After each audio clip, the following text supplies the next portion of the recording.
No, jo crec que no és la solució i que entestar-se com fa el govern, i ara veig que s'hi suma el Partit Socialista i també m'imagino els Ciutadans, a utilitzar sempre el recurs judicial per resoldre un problema polític és un gravíssim error que no farà res més que engendrar encara més demanda política a Catalunya. És l'única via, sincerament.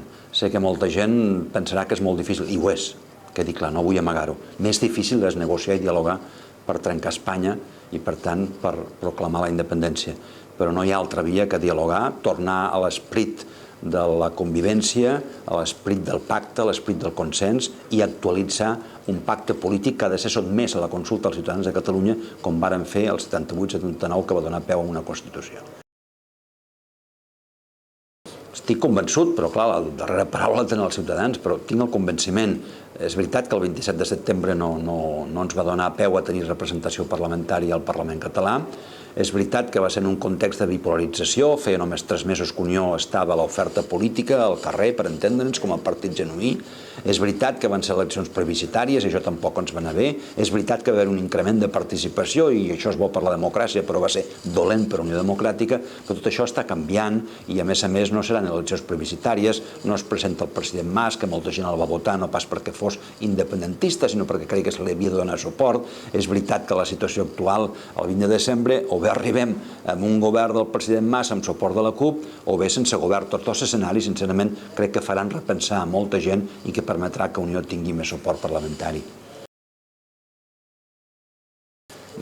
Sincerament, crec que ho té difícil, tot i que ningú pot ignorar que va guanyar les eleccions però no té la majoria necessària i la CUP li està posant molt difícil. En qualsevol dels casos, els dos escenaris al que abans feia referència, és a dir, govern del president Mas amb suport de la CUP provocarà econòmicament inestabilitat i males notícies, provocarà falta de confiança en el futur i no ho entendran molts electors de Junts pel Sí que no són independentistes. Si no hi ha aquest govern i el que es fa és convocar noves eleccions, home, recordi, 2010 eleccions, 2012 eleccions, 2015 eleccions, 2016 eleccions i en plena crisi econòmica, això és una barbaritat que en qualsevol cas és molt negativa pel país.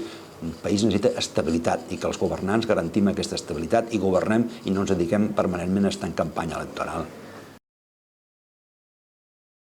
No, desitjo i espero que no. Jo crec que no estem als anys 30, estem en una altra situació i, per tant, no. Però l'escenari és complex, és molt difícil i, per tant, conseqüències no de confrontació civil, però de divisió de la societat ja hi comencen a ser-hi en algun terreny. Políticament és obvi que està dividida i, més enllà de les notícies econòmiques negatives i més enllà d'aquesta divisió política de la societat, doncs hem de procurar que no hi hagi altre tipus de conseqüències i això requereix també gent que tingui clar el cap, que respecti els sentiments de la gent, però que no els utilitzi, que no faci de l'èpica un recurs fàcil, com fàcil és recórrer als tribunals, però ni un ni l'altre resolen absolutament res.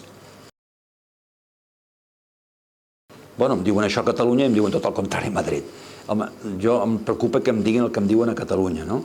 A mi hi ha tantes altres persones, és a dir, aquí ja si no ets independentista no ets un bon català. Escolti'm, jo reivindico que són tan bons catalans. Els que voten el PP, els que voten Ciutadans, els que voten el PSC, els que voten Unió, Catalunya si es pot, tots aquells que no es manifesten clarament com a independentistes són tan bons catalans com els altres. I ja n'hi ha prou de que hi hagi aquesta obsessió dels darrers temps a que tothom cregui que té el dret a definir la identitat de l'altre. El que jo soc ho definiré jo, no m'ho han de definir els altres. Per tant, això em sap greu, no per mi, perquè crec que el país entra en una deriva molt negativa. No s'estan fent bé les coses, estem provocant massa divisió i, com vostè diu, jo li responia, no hi ha possibilitat, així ho desitjo, de confrontació social, però no van bé les coses de cap de les maneres.